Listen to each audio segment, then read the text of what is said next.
I'm Jayson Waller here with Jayson Waller Unleashed. That's right, the fastest, top-growing podcast right now to bring you everything from money to energy to life to politics to business to overcoming adversity. And today's episode is about devastating loss and becoming the storm. That's right, you got to be the fucking storm. I always talk about you want to have a buffalo mindset, right? Got my buffalo right here. It's got some cool things in there.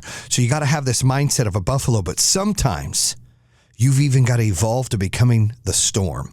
And I'll get into that in a minute. So let me talk a little bit about, for the new listeners out there following the podcast, first of all, I appreciate you following me on Apple Podcasts, Spotify, Google Podcasts, YouTube, all of those things. I appreciate that. Keep doing that. But for the new listeners out there, and I know we've got a handful of you guys, let me kind of give you a history lesson of a little bit about what we've been overcoming here and my background. So I am the guy who lost $1 billion business.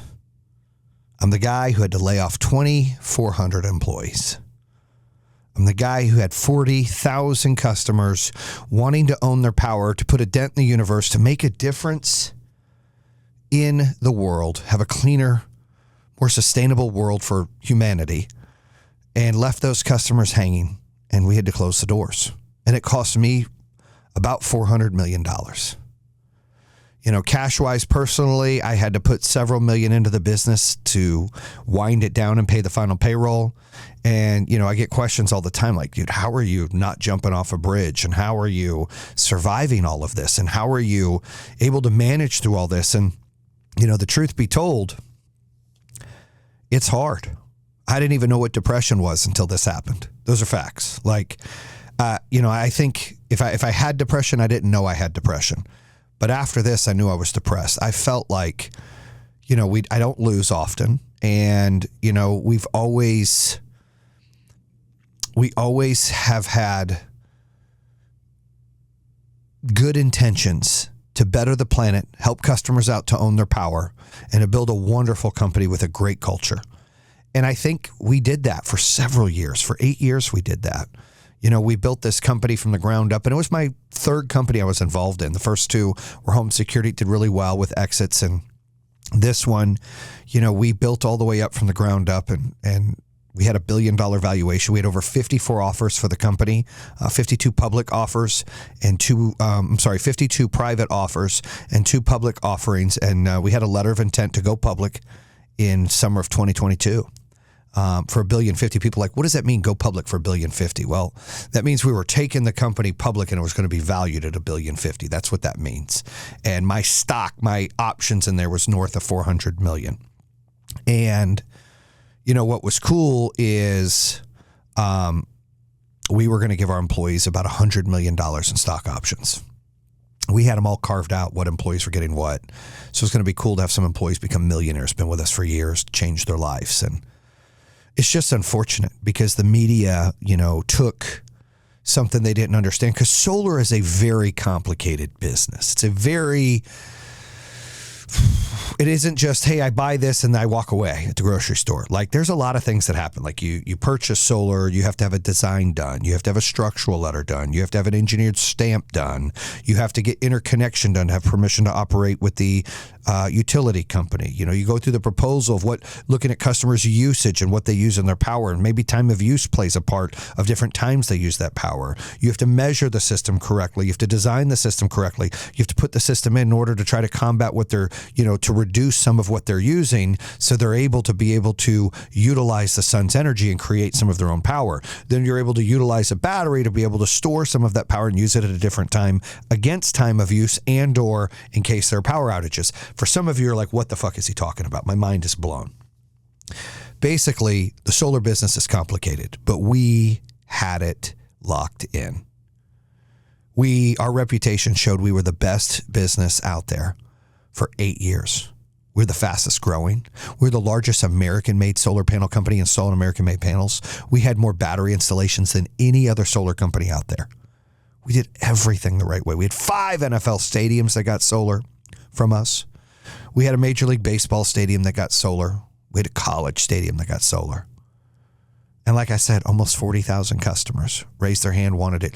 We had over 2,500 reviews and over 1,000 testimonials all over the internet of how much they loved our company and loved the product. And then one day, there's a product liability issue. A part starts failing. We realize there's an issue with a fire. We address the issue like, hey, what's going on? Why is this one off with the fire? The fire marshal out of the state of Kentucky said they believed it was the Snap 801 Generac part. Basically works as it's a kill switch to turn off the solar, but it also works as an ignition switch. The sun powers onto the panel as DC. This thing has to be turned on and wired correctly. Remember what it said? This thing has to be turned on and wired correctly to work, to send the juice down to the inverter, where then it's converted to AC and used in your home, and it can go into a battery or go into your home. So these are wired correctly, and what happens is they had in their switch, they had an issue with bulging and fires. And so, when the first fire happened, we were confused. We never had a fire before, and all of a sudden there's a fire, and the fire marshal says, this is this Generac part. So we called Generac, and they're like, it's the first we heard of it. Later on, we get an email from a competitor of ours that also installs Generac saying they're having customers having issues with these Snap 801s. And we didn't know of any issues, just this. And so we shared it with Generac. They said, this is the first we're hearing it. We're investigating it. A couple days later, another fire happened in South Carolina, and nobody got hurt. Generac was quick to pay these customers back for their fire.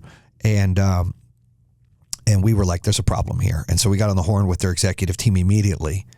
And they told us that they realized there's an issue with bulging and them overheating, and that this firmware software would prevent that from happening.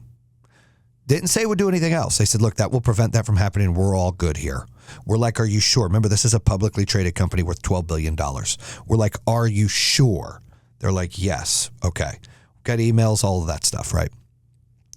So we entrusted. They're our partner. We had partners in other areas for products. We had different panel companies. We had this, but we entrusted Generac. I mean, Generac approached us in 2020 and said, look, you guys are solar machines, man. You guys are crushing it out here. We'd love to be part of your movement. We'd love to be part of your deal. We'll help you with marketing. We got this battery that we just bought that we're going to put out. It's a Generac battery now in storage. We can take this to the next level. So we were super excited, and we partnered with them, trusted them. And it was a good partnership until it wasn't. And so in 2021, this started happening, they sent this firmware. We thought all things were good. We continued to sell their service. And at the end of 2021, we started to get complaints, started to go up. And as we wind down 2021, going into 2022, we're in transaction mode, meaning basically, we were talking to a bunch of private companies and public companies about what to do with the company because we were exploding. And we were talking to the Goldman Sachs, the Blackstones, the Sunruns, you name them. And we had offers all over the table, but we had an offer from a company to do a reverse merger. And what that means is basically they have cash on the balance sheet. They're going to bring the cash into the business. We're going to have the valuation of the business be $1.05 billion. We're going to go to the public market at $1.05 billion and assign the shares out and have cash on the balance sheet, which helps the value. It's a fantastic opportunity for the business, for the industry, for the employees, for everything. Customers, as we continue to grow, be part of, be a customer of a big, flourishing, growing company. And our phone calls went from about 800 to 30,000. 800 phone calls in a month to 30,000. And all of a sudden, services, and complaints, we were less than 230 or 50 complaints on the Better Business Bureau in 8 years to 1,100 in 1 month. Something was wrong. And we're trying to figure out, the customers are saying, my system doesn't work. It's not producing. It's not making any energy. What you sold me doesn't work. And we're trying to figure all this out. After about 45 days of investigation and repairing and replacing these parts and seeing that all of these parts were ones that were burnt and that they had the firmware, came to conclusion, and Generac admitted that, the firmware actually governs the system. It stops the system from producing the power it's supposed to. So imagine this. You have a solar system with 24 panels, and you have 3 arrays of 8. And one of these units is failing. Then that entire array of 8 is shut down. If one's failing on another one, then that array is shutting down. So basically, a third of your system's working. Well, they had a 41% fail rate. So you can do the math. If they had one of these on each panel, which is 24, then they were close to about 10 or 11 that were failing, which means more than likely 2 or all 3 of your arrays weren't producing. And you don't know. It doesn't alert you. They would have a lockout on the screen that they'd never heard of, that we never heard of, called PVRS lockout. And this would be going on for several months, and you are paying your solar bill, and you're paying the utility company for power, and there's no savings there. And so you're getting upset with the company who sold it and installed it, which is us. And you're getting upset with the face of that company, which is me. And you're getting upset because you're trying to call in and there's 30,000 phone calls coming in at one time. Now, this isn't 30,000 customers called in once. This is 30,000 in a month that called. It was probably 8 or 10,000 customers called multiple times, compared to a couple hundred customers calling a couple times. That is the magnitude that this happened.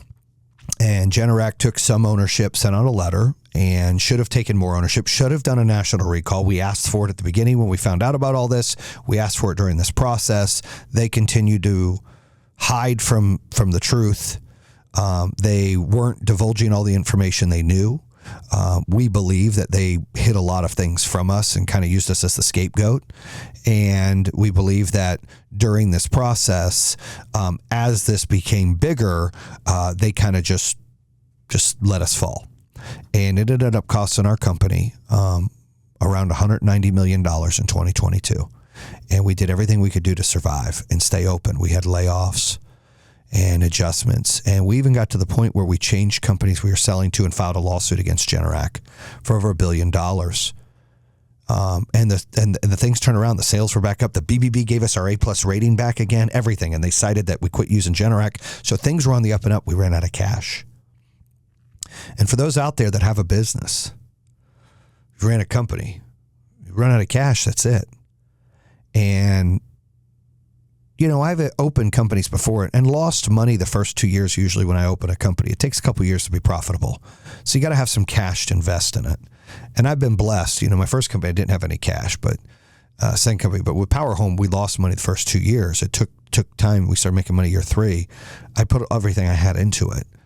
And, you know, for those out there listening and watching, this is what happens. Like when you run a business, like you don't forecast a storm coming, right?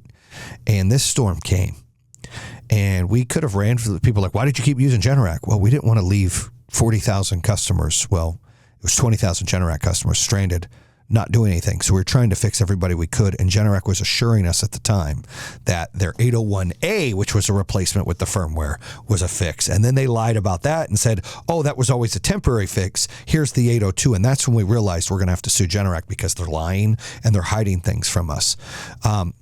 But we couldn't just abandon those customers. So we actually went from a sales and installation company to a service company. And during that time, you know, your intentions are to right the ship for these customers, and that Generac's going to do the right thing because clearly they're a big billion-dollar company, you know, multi-billion-dollar company, and they've got to be accountable to shareholders. They can't just lie, cheat, and steal. They can't just allow a company to fall on their faulty product and customers to be lost and confused and blame their dealer for that. You would think that wouldn't happen, but it did. It happened. I'm living proof that it happened. All those customers are proof that it happened. All those employees are proof that this happened. And it made me realize some things like, you know, that I didn't realize before. And the first 90 days we closed, I was angry. Oh, I was angry. I would have loved to have been in a cage fight with Aaron Jagfeld from Generac for free.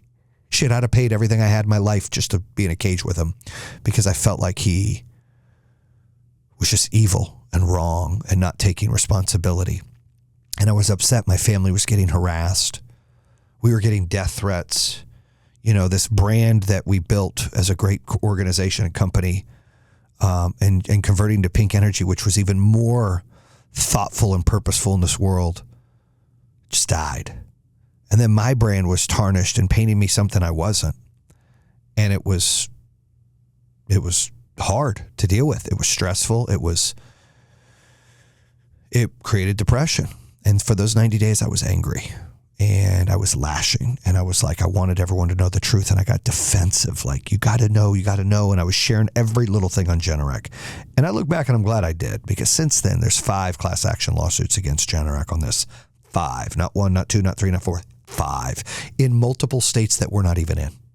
That means Generac had this problem with other dealers, like I mentioned earlier, and that these customers in these other states we weren't in, they know there's a problem. They all filed class action lawsuits. Class action lawsuit in Florida, we weren't in Florida. Class action lawsuit in California, we weren't in California. Class action lawsuit in Wisconsin, we weren't in Wisconsin. Class action lawsuit in North Carolina, we were in North Carolina. Class action lawsuit in Michigan, we were in Michigan. So 2 out of the 5 states were our states we were in and our customers.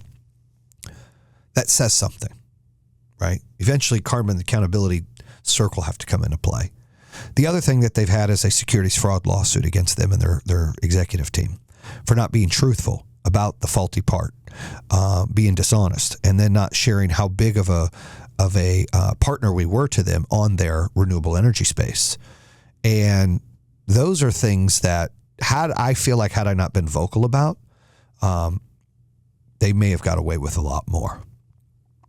And so at least now truth and justice is coming out. And for 90 days, I was trying to figure out what I'm going to do in my life. It was an identity issue for me. And I had the mentality during this process when the storm was hitting with Generac. And I've always had this mentality in life, no matter what has conspired in my life, whether it be I first opened up my home security company and things are tough and I've got to go through these things and not run from a problem, but hit the problem head on and win, or whether it be I open the solar company and it's tough and we lose money the first 2 years and I sell my dream home to put money into this business and I can either run from the business or close it, or I can keep, pushing through to get to the light. And I bring this up as the biggest difference between a cow and a buffalo is this. When the storm comes, when the problems in life come, when insecurity comes, when anxiety comes, when fear comes, when doubt comes, that storm's coming. Cows, people with cow mindsets, they run away. They run away. And when they run away, that storm just follows them. That anxiety, it follows them. That fear, it follows them. That pressure, that doubt, that depression, it follows them. That insecurity, it follows them. And what do you think happens? That storm sits over them longer than it needs to. They're living in the storm longer than they need to. And I learned at a young age, I don't know how, maybe it was the hard work ethic my parents had, because I didn't come from a perfect family. My dad was total blue collar. My mom was blue collar. Neither one of them finished high school. My dad worked at AT&T at a plant making, Corning cable for AT&T. My mom was a cake decorator, and then they both worked at an AT&T bill center. And I helped my dad deliver papers when I was in high school so we could make extra money. I learned work ethic from them, but I also learned that you don't quit and that you don't run from things. My dad always used to tell me, son, don't ever start a fight. You ever start a fight, I'm going to kick your ass. But you know what? You better finish it. That fight comes, you better finish it. Don't you run. You finish it. And that's kind of having a buffalo mentality. Let me tell you what a buffalo does. When that storm's coming, that anxiety, the depression, the anger, that rage, that fear, that doubt, all of those things, when that comes, a buffalo runs towards it. Says, screw this. I'm not going to wait and have the storm just pound on me. I'm going to fight through this battle. I'm going to get through this battle to see the blessing. I'm going to push myself right through this full speed ahead to get to that sunlight, to get out of this storm. And that has done me well most of my life, having that attitude, having that mentality. That has helped me tremendously throughout my life, of having a buffalo mentality. And so I got this buffalo skull right here that has all these other little skulls carved out in it, and these black stones on this next to my friend here, Zara, on the thing. But let me explain what happens. I love having a buffalo mentality. I tell my kids, got to have that buffalo mentality. I tell my wife, I tell my friends, I coach it, I preach it all the time. Buffalo mentality, buffalo mentality. But every now and then, every now and then, you have to have a storm mentality. You actually have to not be the cow and not be the buffalo. You've got to be the storm. You're the one who's got to create the havoc. You're the one who's got to turn it upside down. You're the one who's got to dictate what's next. You're the one that's got to go out and put out and draw your map and create it. You're the one that's got to start taking those levels and taking those steps and not letting now the outside world dictate what's going on or fighting through it. But sometimes you've got to create the disruption. Sometimes you've got to create the change. You've got to make a difference in this life. How many times in this world do we see people all the time come through and they disrupt this world? They change the whole world. I mean, I could name so many people. Martin Luther King, Thomas Jefferson, the list goes on of all of these inventors, creators, Elon Musk. I mean, these people that go out there and they just disrupt the world. They are the storm. There are lots of buffaloes, and I've been a buffalo my whole life, just fighting through. And maybe you're a cow and you got to get to that level, being a buffalo and fighting through and have that buffalo mindset. But being the storm is when you graduate from being a buffalo and you're like, you know what? I fought all my battles. Now I'm going to create everything. I'm making my own battles now. And that's what I had to do. I had to dictate, who am I? Who is Jayson Waller? What do I do? Where do I go? I get up, I get in my car, I didn't know where to go. I didn't know what to do. I had this podcast. I've actually had 3 top 5 podcasts. This is the 3rd one. First one was True Underdog. It was fantastic. Had so many cool guests on. Calvin Johnson, Barry Sanders, Darren McCarty, Kevin O'Leary, Eric Thomas. Then I went to the BAM podcast. I had cool people. Wes Watson, Eric Thomas, Mark Wahlberg, stuff like that. Was just great. Sugar Ray Leonard. Then I go to Unleashed. And I'm not talking about business and money, and I'm not talking about being the underdog. I'm talking about being unleashed. And part of that unleashed mentality is being the storm. I still tell people, if you're a cow, you're living life like a cow, you need to get to be a buffalo. If you're a buffalo and you continue to defeat all these storms, and then there are no more storms, you better become the damn storm, because you can't sit in silence. And I say, as I'm running out of time here on the show, failure is fuel. Losing $400 million hurts. Losing those employees hurts even more. And upsetting and leaving those customers hanging hurts the most. And what can I do with that? I've said sorry. I'm still sorry. I wish there was more I could have done. But what can I do? I'll tell you what I can do is I can use it as fuel. I coach people on how to be redundant, not trust your partners all the time. Make sure you look into things. Make sure they do their due diligence. Generac told us so many times, we should have done more due diligence. This was after everything started. This is on us. We should have done more due diligence. They said that time and time and time again after this problem happened. What they should have done was a national recall. And I became smarter. And look, they ruined my company. Okay. God always has a plan. I hate it for these customers. I hate it for these employees. I don't know what that means, what this plan is, but I couldn't control this plan. And that's what dictated me of, hey, sometimes you got to become the storm. So you know what I'm doing now? I'm teaching people not to put themselves in this position. I'm educating people on what to look for in vendors, how to scale their business, how to take failure and turn it to fuel, how to take problems and make it motivate you. We weren't profitable last month. Good. We'll be profitable this month. We got something to strive for. When you get to the top of the mountain, sometimes you get complacent. Sometimes you get comfortable. And for some reason, I flourish when I'm uncomfortable. I always say my old man, as much as I love him, he has struggled. He's always played it safe. He's played it to not fail, not played it to win. And I want to play to win. And you can't win them all. In fact, you lose more than you win. People don't ever talk about it. And I lost big. It hurt. It still hurts. It crushes my heart every time I think about it. It's like, it's devastating. And I know I've got haters out there that paint their own version of me, and there's nothing I can do. I can't fix that. I can't change their mind. I can't do any of that. But I'll tell you what I can do is I can turn this pain.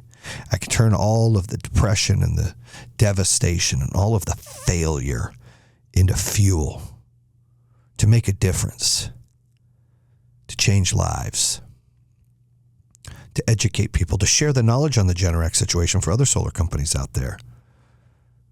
But to really the businesses I'm building now, what to look for, I still want to impact the world. I still want to be part of something great. And I share this story with you, not to talk about me, but to tell you maybe you're in a situation like I am. Maybe it's not at the scale or the magnitude, but maybe you've got something going on in your life right now that you just need the kick in the ass. That you just need the, yes, you can do that. You just need the courage. You just need the map. You just need to know that you can turn the failure to fuel. You just need to know that you need to be the storm. You just need to know that you got to have a fucking Buffalo's mentality. You just need that to go to the next level. Maybe you're in a situation right now in business, at home, with a relationship, with a job, whatever it is. Maybe you needed to hear this today.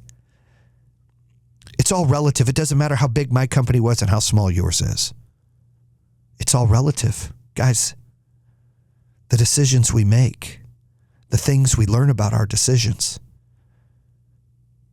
the motivation behind our decisions, how we want to get somewhere, keeping integrity and your morals in place, making sure you're focusing on the prize, making sure that you're wanting to better this earth, making sure you're wanting to elevate people.